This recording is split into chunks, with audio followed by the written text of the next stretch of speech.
About today. So you've got a list then? We can leave you out of classes in that case. Sure. Looking forward to it. Hanako briefly flashes her embarrassed smile to me, then hurries off to her seat. Yeah, fuck you too. Don't wonder what's going on with us.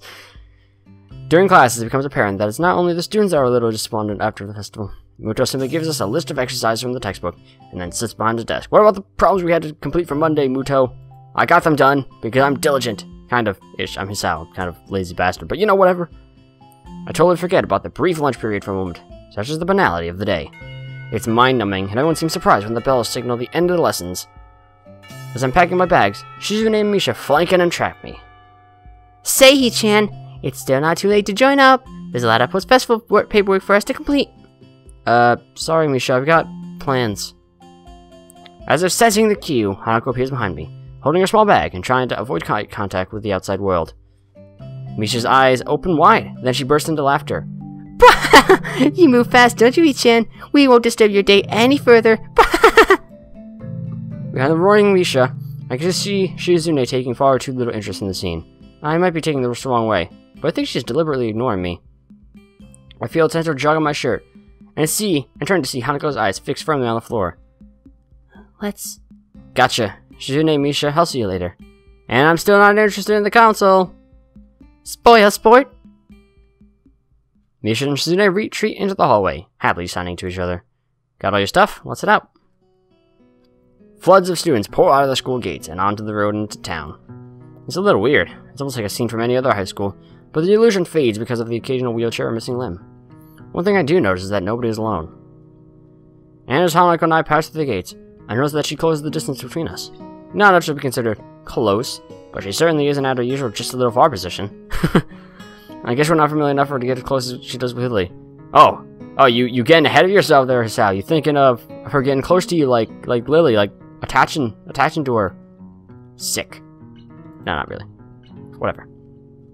However, even though she's moved a little closer to me physically, mentally she seems to have traveled a mile. Her hands clutched around the leather straps of her bag to the point of whitening her knuckles, her head down and her mouth pursed closed. She almost looks like she's being walked to the principal's office for the first time. I try to stifle a giggle at the thought, but it's futile. Futile. What's the matter? There's no point hiding it. Sorry. For a second there, it looked like you were getting into trouble. What do you mean? I think you need to relax a little. We're not going too far, and there's only students around, right? Right. It bothers me a little to see Hanako so worked up. And you do this every week, don't you? Yes, with Lilly. Of course, with Lilly. I wonder, has she ever left the school without her? Doesn't seem like much at first glance, but Hanako's dependence on Lilly is absurdly heavy. If she can't even handle leaving the school without her, how would she have managed to survive if the two had never met? Would she have found someone else to latch onto? And what drew her to Lilly? Was it lack of eyesight, or was Lilly just kind enough to lend her a hand? I wonder if anyone would have fit the bill. Well, I'm here. Besides, we're not going far. It'll be over before you know it. Hanako's knuckles slowly regain their color, as she tries to hide a small smile, but the effort of that seems to prevent further conversation. We travel side by side, down the winding road towards the town. The crowd of students thins as we continue along the sidewalk. God damn it! Faster students rush ahead, and the less mobile ones fall behind, rarefying the crowd into nothingness. By the time we reach the convenience store, we are practically alone. Using me as a shield between herself and the attendant, Hanako moves through the narrow aisles, adding an assortment of items to her basket. Bread, milk, tea... Thyme? Thyme? I don't know how to say that. What kind of a convenience store sells herbs? Then again, nothing about this town seems normal, which may not be such a bad thing in retrospect. Everything is so different and uncomfortable, dwelling on such matters isn't really an option. When I think about that, it reminds me of Hanako. No matter how much you try, you can't escape her scars. They still interpret my train of thought when I see them. As much as I don't want to admit it to myself, I think I'm forcing myself to try and ignore them. Not that I'm scarred for myself. Jagged line down my sternum will never completely fade away. I just have the luxury of being able to hide it easily. But, in a way, both of our scars remind me that we're all in this place for a reason. Hanako throws one last item into her basket, then sheepishly holds it out to me, along with a few banknotes. Could you please? Takes me a second to understand what she's trying to say. Oh, you want me to pay for this? She nods but doesn't look up. I guess this task falls to Lilly on usual occasions. Sure, just let me grab a couple things. I hastily grab a few essential items for myself and head to the counter with Hanako in close tow. The attendant gives me an indifferent nod as he scans the items. I suppose just ignoring us is one way to deal with the anomalies of Yamaku. We must get a lot of students here, being the closest store to the school. Some must all have their own way of dealing with us, or maybe they don't. Maybe it's only me who thinks twice about my unique schoolmates. Our transaction complete, Hanako and I head back out onto the street. The road's pretty much abandoned now. Seems that our heading have already left, and nobody has started returning just yet. And with only the school ahead on the road, there doesn't seem to be anyone else around. The emptiness certainly reflects on Hanako, her arms by her side, each carrying a bag, her head no longer bowed, and back to the upright position. It's almost as if she were enjoying this walk. So, why all the weird things? Mixed spice? Why would you need that in school? I sometimes like to make food. Well, yeah, but so do I, but spices? It's a little more advanced, don't you think? Not really. Well, I think it's cool. You have to teach me one day. Sure. She doesn't seem all that sure, but pushing the point doesn't seem all that wise. At the very least, she seems a great deal happier than she did on the walk down here. That alone makes me a little happier. Outside the girls' dorm room, Hanako and I sort out the grocery bag with our respective purchases. In comparison, my things look positively plain. And I tell you, you're putting me to shame here. No, I'm not. I'm only joking. I have a stack of homework that I skipped last week, so I must leave now. Will you be alright getting that to your room? Yeah. Sure. Okay, I'll see you tomorrow. Bye. We part ways and I return to my room. Pile of papers sit upon my desk, begging to be completed. With the entire ruckus of last week, I barely had any time to catch up. I tried to keep up with my studies while I was in the hospital, but some of this stuff I've never seen before, even back in my old school. Totally unprepared, I pop open the top of a can of drink and get to work. Gross.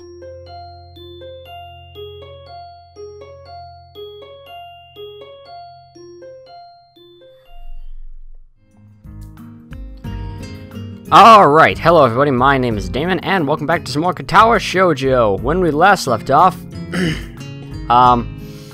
we were pursuing Emmy's path on accident because we had to be a tryhard and start running for our dear life and nearly died. But I then realized we couldn't do the route that I wanted to do, that being Hanako's. Therefore, we reloaded our save, and now we are on Hanako's route. So, confusion aside, let's continue. The days are really starting to heat up. This morning, I woke covered in sweat. By the time the student body starts leaving their dorms for breakfast and morning duties, the sun has already taken full effect. Oddly, that puts me in high spirits. It's not even 8, yet I feel that this day is going to become one of those pleasant, tranquil, warm ones. If I weren't at a school that considered every absence from class as a sign of a life-threatening situation, I'd consider skipping the whole day and just relaxing in the school gardens. Yes, today will generally be a lazy day. For a second I stopped mid-stretch, and consider the nurse's warnings about exercise. Maybe I should have kept up those morning jogs. Running with someone like Emmy might have been a little testing, but I've worked at my own pace. Nah, who am I kidding? I couldn't stick to something like that without some kind of motivation. And it's not like I sit around all day, right? The walk to and from the convenience store counts as exercise, right? Especially the walk back up the hill. Yeah, it's no big deal. Compared to months lying in a hospital bed, I'm getting plenty of exercise. Sure you are, Hisao, sure you are. Seems I'm not alone in my appreciation of the day. Nearly every member of the class is glancing through the window and into the tantalizing sky. Even the steadfast Shizune seemed to lack her usual vigor for schoolwork. Misha, as brazen as ever, has even unbuttoned the top buttons of her shirt and is fanning herself with a notebook. I must have been staring, and she's now sticking her tongue out at me. However, she shows no sign of halting her efforts, nor is she trying to hide the fact. Lunch bells seem to catch everyone by surprise. The class empties at a much slower pace than usual. He seems to be dreading the need to rush from everyone. Well, almost everyone. Hisao? Hey there, Hanako. What can I do for you today? Hanako already has a lunch bag in hand. I don't have to be detected to work out where this is going. Would you like to have lunch with us again? I brought enough for everyone. Awesome. You don't have to be so stiff about it, though. Ah, right. I take it we're going to the tea room? Please? Lilly said she'll meet us in there, so we should Should? go ahead together. Sounds like a plan. This heat has made me pretty hungry. Hanako breathes a sigh of relief, and I gather my things together. You're adorable, Hanako. As usual, the aura of the tea room is refreshing, feeling isolated from the rest of the world. Then again, the usual din of the school seems to be a bit subdued, most likely from my laziness prompted by the heat exhaustion. Hanako slowly spreads her food on the table, intently focusing on every little movement, as if she's trying to keep her mind off her other thoughts. It's not much, but I can tell from her demeanor that she's prepared everything with utmost care. I guess Lilly isn't here yet. Should we start without her? She'll be here soon. Hanako struggles with the lid of the container of the rice. Here, let me help with that. I take the container from Hanako's hands and try to force open the lid. Try as I might, it seems wedged shut. Let me guess. Did you put this in while the rice was still hot? Yes, I was in a rush. I'll put the container on the table between us. I thought so. It looks like this is wedged shut. We need some hot water to get it open. That could be a pain in here. We get water everywhere. Well, in that case, how about I contribute to today's meal? At the door, Lilly smiles while holding up a bag stocked with various buns and bread rolls. I can't help but do the same. Since you two had to change plans because of me, I thought I would bring a little something. Thanks, Lilly. Here, let me get that for you. With a little guidance, Lilly's bread assortment joins Hanako's riceless platter. I hastily make some tea to complete the picture. Oh, I can make tea. Not bad. Well, I'm looking forward to this. As I take a bite, I notice Hanako trying her hardest not to look like she's looking at me. Something special. But then again, I can't really complain. I'm pretty lazy when it comes to cooking for myself. Not bad. I guess this is made with the stuff you bought yesterday? Yes. Hanako shouted at me, begging for some kind of feedback. Well, it was clearly worth it. Thanks, Hanako. I wanted to show you this after yesterday. It's okay. I was just a little surprised at the stuff you were buying. Hanako's always liked to experiment when it comes to food, and I think it's good. Most of the time. While Lily's smile doesn't waver, the slight change in her tone tells me that things have not gone so well in the past. And it's not like Hanako has many people to separate with cooking. Hang on. Was Lilly waiting for me to go first? She didn't start eating until after I said it was alright. Her cheeky grin tells me that this was deliberate action on her part. I'll have to try work out how to get one over her in the future, to make up for this. Well, it's good, and that's all that counts, right? Right. Lilly, satisfied at not being the first to disable Hanako's creation, begins to consume the food in front of her. I find myself staring as I watch her chopsticks gently touch the plate, the tips delicately poking and tracing to quickly ascertain the positions of the food as she dexterously picks it up. One might think she were a child playing with food, if not for the situation. Though she does it with such care and thoughtlessness, that's obvious that this is simply how she eats this kind of meal. Not wanting to miss out, I start filling it myself. What are we eating? Because we have the bread, we're not eating the rice, so I don't know what else we're eating with chopsticks. People aren't very descriptive. Hanako takes a different approach, waiting until Lilly and I have our hands cleared before quickly snatching up her share. Interesting. Oh, I guess she was like watching us like, oh, you guys like it? Before long, the containers are empty, save for the still shut rice container. Thank you, Hanako. That was filling. No, thank you for the bread. Yeah, it would have been a disaster if not for that. You're both welcome. God damn it, fucking right click. But now, I must be getting back. It's far too easy to be late after eating here. Yeah, I see what you mean. I think we'll just clean up here and then head off. Well then, good day. Lilly leaves, her cane tapping away down the quiet hallway. Hanako and I quickly pack up our things and stay seated, waiting for the bell. Together we stare out the window and into the endless azure sky. If it weren't for the pealing of the bells, I would have sworn the time had stopped, and for the clouds moving, obviously. Urge to skip class rises in my gut. I shoot a glance at Hanako, who shows no signs of moving either. Not just yet. The interval between the warning bells and the end of the lunch bells passes in the blink of an eye. We really should go. People will freak out and start a search party if we skip. Hanako sighs. You're right. Slowly she rises to her feet, and I follow suit. Silently we make our way up the old stairs to the third floor, and then to our classroom. At the door I take point, and open the door ahead of Hanako, bowing my head down in apology in advance. I'm sorry we're late, teacher. I'm greeted not by stern words, nor by an angered instruction to take my seat, but simply the silence created by 15 or so students, trying not to laugh. Muto, ever tardy, has yet to arrive. However, the fact that Hanako and I have arrived together is blatantly obvious. Make about 14 students trying, and 1 student failing. The lovers return. Yeah, thanks, you can calm down now. I stepped through the door and realized that Hanako was firmly pressed against my back, hiding herself from the class. With my steps coming closer to her desk, she eventually breaks off from me and stiffly walks to her own. Her efforts to mentally block everyone's presence from her mind are written fairly clearly all in her face. Quickly checking the door for any signs of the teacher's arrival, I make a trip to Hanako's desk and whisper in her ear, "Don't worry about Misha, she's always like this. I enjoyed myself today. Don't sweat it, okay?" Hanako nods her head behind her folded arms, but still doesn't show her face. I yearn to stay and console her more, but Muta picks this exact moment to enter the class, halfway through his lecture, as if he started it in the hallway. Which of course is directly proportional to the charge, but inversely proportional to the square of the distance. He's so engrossed in his speech that he doesn't even notice me sneaking back to my seat from Hanako's desk. While Muto's spiel rambles on, Misha leans over to me. The teacher may not have noticed your tardiness, but I did. That much is obvious from the show you just put on. I have been instructed to let you off the hook for today, but only on one condition. No, what would that be? You have to help us this afternoon. I crane my neck to look over Misha's shoulder. Shizune is conveniently not making eye contact with me. Fine, just for today. I've already told you I'm not joining the council, remember? Of course, doing so would be considered. Considered. She looks down at her notebook, obviously looking for a place in her script. Under duress, and hence would be against regulations. How very strange of you to be considered other regulations now.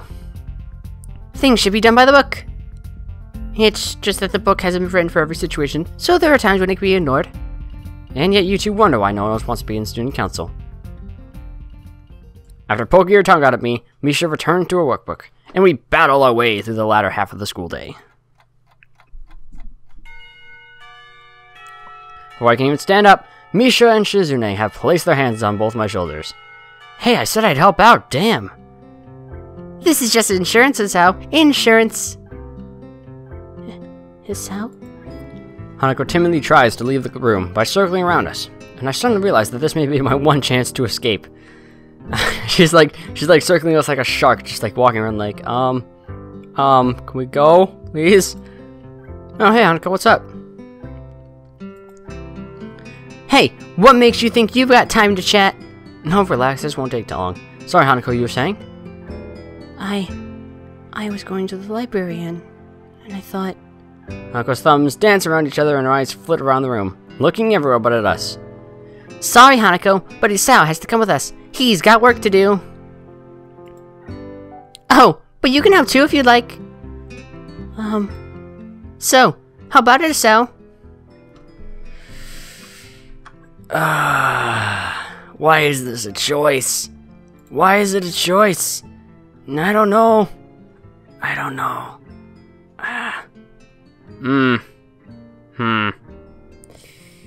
So how about it, Hisao? What do you think, Hanako? Do we want Hanako to try and work with Shizune and Misha? I mean, Shizune's being nice. It's weird, but she's being kind of nice to Hanako, so I guess that's a plus. But I've done enough work for the council already. I kind of already said that I was going to help him, so what do you think, Hanako? What do you say, Hanako? If we all help, it shouldn't take long at all. Hanako's fidgeting answers my question before she can even form the words. I really need to go. Well, that was to be expected. Looks like it's just me and the council girls again. It's easier to resign myself to another afternoon's work in the small council office. I'll catch up with you later, okay? Okay. Right, now that the farewells are over, it's work time! Misha and Shizune frog march me to the student council office, never once letting go of my shoulders. I feel a little bad for ditching Hanako like this, but if this is the price of getting Misha off her back, so be it. So then, what are we up to today? Debrief. Huh? Isn't that supposed to happen after something? Yep, we have to collate all the information from the festival so that Shi-chan can debrief the teachers. Shizune drops a large pile of paperwork on the desk in front of me and smiles. Succinctly. You need to sort these out into 2 piles. One for financial stuff, like receipts, one for feedback, one for positive feedback, maybe one for things that look like they could be problems next year. One for problems that probably won't be able to fix. That doesn't sound like 2 problems at all. That's a few more than 2 piles. Huh? No, yeah, right. I thought there would only be 2 piles. My bad. Right. While I'm doing this, what will you two be doing? Well, we missed lunch because we were collecting all these reports, so we're gonna go get some food. Why don't you just short them out while you two are collecting them? Thankfully, my self-defense mechanism kicks in and prevents me from opening my mouth and furthering worsening my situation. Eh? How is that fair? I was fretting over the unfair distribution of work so much that I didn't notice that Shizune had kept on signing. If it weren't for Misha's outburst, I probably wouldn't have noticed at all. Shizune seems to be delivering a fairly long string of commands to Misha, and none of them look pleasant. Reaching her conclusion, Misha signs briefly back to Shizune, then sits down at a desk next to me. Shizune waves to the both of us before disappearing out the door. What was all that about? Shi-chan was worried that you'd get it all wrong unless you were supervised. And since she can't tell you how you're messing things up, she's making me stay. Aw, bummer, I wanted to go with Shi-chan. But she's gonna bring us back some food. How good is that? Misha's flippancy is out of this world. From down in the dumpster, on top of the world, over some calories. It's hard to imagine how anyone could operate at this level. Well, it could have been worse. So what are we supposed to be doing? Collation. I gather that. Well, let's just start making piles. We'll work out what the piles mean later. Right. We started to separate all the papers into increasingly complex piles. At first, it's just simple categories: financial, feedback, incident reports. Then they split apart into the good and bad reports, and further still, until it starts to look like we've thrown the papers onto the desk. This is hopeless. Huh? Why? We're doing what we're told, right? Yeah, but it just looks like we're making a mess. No, I think we got a lot done. Shi-chan will be able to work out the rest from here. So, I think we can stop out here then. It's almost as if Misha's common sense left the room with Shizune. Still, there's no point in arguing. Anyway, what's the deal with you and Hanako? Deal? You were hanging out with her today, weren't you? Have there been any fireworks? Any gossip you're withholding from me? If I told you about my own circumstances, it wouldn't be gossip, would it? I guess not. We're just friends, I guess. Why are you so interested? I thought you and Shizune didn't like her. It's not really like that. You know Shi-chan and Lilly don't get along well. And since you can't really get Hanako away from Lilly, we don't talk to her much. But that doesn't mean I can't be concerned for her. What are we concerned about? Well, she never hangs out with anyone, right? It's no goody, Chan. If Shizune and Lilly dislike each other because their personalities are different, then I hate to think how Misha and Hanako would get along. That is a good point. I mean, in one way or the other, we're on the same boat here, right? Well, I guess. This one time, when she left class halfway through, Shi-chan went to the teacher and asked what was going to be done about it. He said that every student has special needs, and that Shi-chan shouldn't worry herself about it. Hanako never does any group work. She just runs off. Isn't that enough to be concerned about? I guess you're right. She still hardly says a word when we're talking. Well, that's more than I've been able to do. Shi-chan and I both tried when she started, but she got scared and ran off. I consider telling Misha that the exact same thing happened with me, but she seemed caught up in thought. Listening to Misha without Shizune's influence is interesting. I think she needs to realize that people here don't care what she looks like, and that she could trust us. If she could, I'd feel a lot better about her. I think this is the longest I've watched Misha without seeing her sign.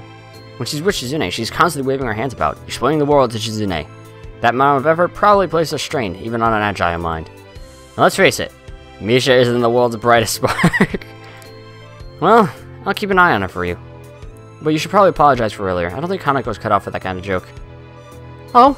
Oh. I didn't even notice. Sorry. Don't say it to me. Just mention it to her. Alright, first thing tomorrow, I'll speak to her.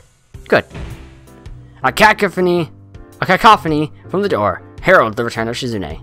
I guess she can't really tell how much noise she's making. Oh, Shi-chan, you're back! Shizune appears, completely laden with goods from the convenience store.